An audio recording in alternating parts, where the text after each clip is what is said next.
Hello viewers, আজকের ভিডিওটি আমি সত্যেন্দ্রনাথ দত্তের লেখা একটি কবিতা দিয়ে শুরু করছি।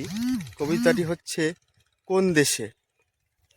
কবিতাটি এরকম: কোন দেশেতে তরুলতা সকল দেশের চাইতে শ্যামল, কোন দেশেতে চলতে গেলে দলতে হয় রে দুর্বা কোমল, কোথায় ফলে সোনার ফসল সোনার কমল ফোটে রে।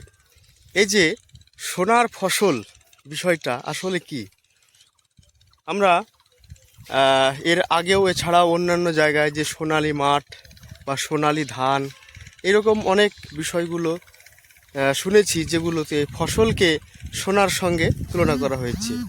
আপনারা আমার পেছনে দেখতে পাচ্ছেন যে পাকা গমের জমি, যে শেষ পর্যন্ত যতদূর দৃষ্টি যায় পুরোটাই সোনালি রঙের, মানে পাকা ফসল।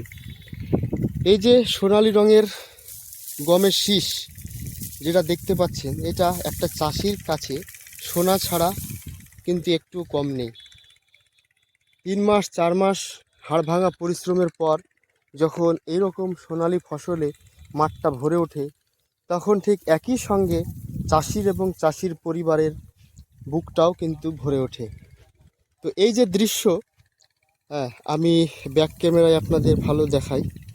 এই যে দেখুন, এই যে দৃশ্য, এটা কিন্তু আর বড় জোর 3 থেকে 4 দিন থাকবে, তার মধ্যে হারভেস্টার নেমে পুরো মাঠের ফসল কাটা হয়ে যাবে, বা বড় জোর 1 সপ্তাহ।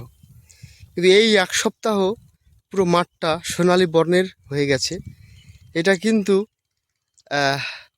যিনারা শহরে থাকেন তিনাদের দেখার জন্য সম্ভব নয়।